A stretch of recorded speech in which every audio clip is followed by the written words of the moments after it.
Hello, നോക്കി നമുക്കിന്നൊരു Belgium chocolate loaf cake ചെയ്യാം കേട്ടോ. കുറേ നാളായിട്ട് ചെയ്യണമെന്ന് വിചാരിച്ചിരുന്ന ഒരു ഡിസൈനാണിത്. ഇപ്പോഴാണ് ഇതിനൊരു അവസരം കിട്ടിയത്.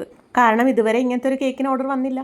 അങ്ങനെ നമ്മുടെ വീട്ടിലെ തന്നെ ഒരാളുടെ ബർത്ത്ഡേക്ക് വേണ്ടിയാട്ടോ ഞാൻ ഈ കേക്ക് ചെയ്യുന്നത്. ഇൻസ്റ്റഗ്രാം സ്ക്രോൾ ചെയ്തപ്പോൾ കണ്ട ഒരു വീഡിയോ ആണിത്. അന്ന് തൊട്ട് ഭയങ്കര ആഗ്രഹമായിരുന്നു ഇതുപോലെ ഒരെണ്ണം ചെയ്യാനായിട്ട്.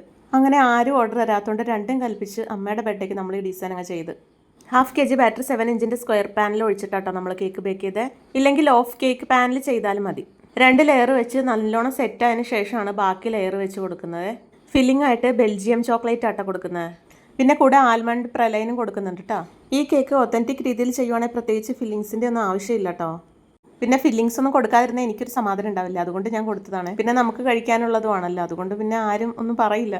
പിന്നെ ഗനാഷ് മിക്സ് ചെയ്ത ക്രീം കൊണ്ടാട്ടോ നമ്മൾ ഫൈനൽ കോട്ട് ചെയ്യുന്നത്. ഈ വീഡിയോയിൽ കാണിക്കുന്ന പോലെയല്ല, വളരെ പതുക്കെയാട്ടോ ഞാനിത് ഫിനിഷ് ചെയ്തെടുക്കുന്നത്. ചെയ്ത് വന്നപ്പോൾ ഒരു ബ്രെഡിൻ്റെ ലുക്കായി. അങ്ങനെ കുറച്ച് സമയമെടുത്താണെങ്കിലും നമ്മൾ ഫിനിഷ് ചെയ്തെടുത്ത്. പിന്നെ ട്രാവൽ ചെയ്യണ കേക്കാണെങ്കിൽ 2 സ്ക്വയർ കുത്തി കൊടുത്താൽ നന്നായിരിക്കും.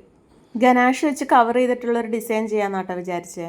കണ്ടാൽ ചെറുതാന്ന് തോന്നുമെങ്കിലും ഞാൻ വെയിറ്റ് നോക്കിയപ്പോൾ കറക്റ്റ് 1 kg ഉണ്ടായിരുന്നു കേട്ടോ. അത് കണ്ടപ്പോൾ സത്യം പറഞ്ഞാൽ ഞാൻ തന്നെ ഞെട്ടിപ്പോയി.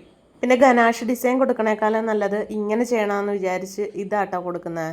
കുറച്ചും കൂടെ ഒരു സിമ്പിൾ ആൻഡ് ഹമ്പിൾ ലുക്ക് കിട്ടട്ടെ എന്ന് വിചാരിച്ചാട്ടോ ഇങ്ങനെ ചെയ്തത്.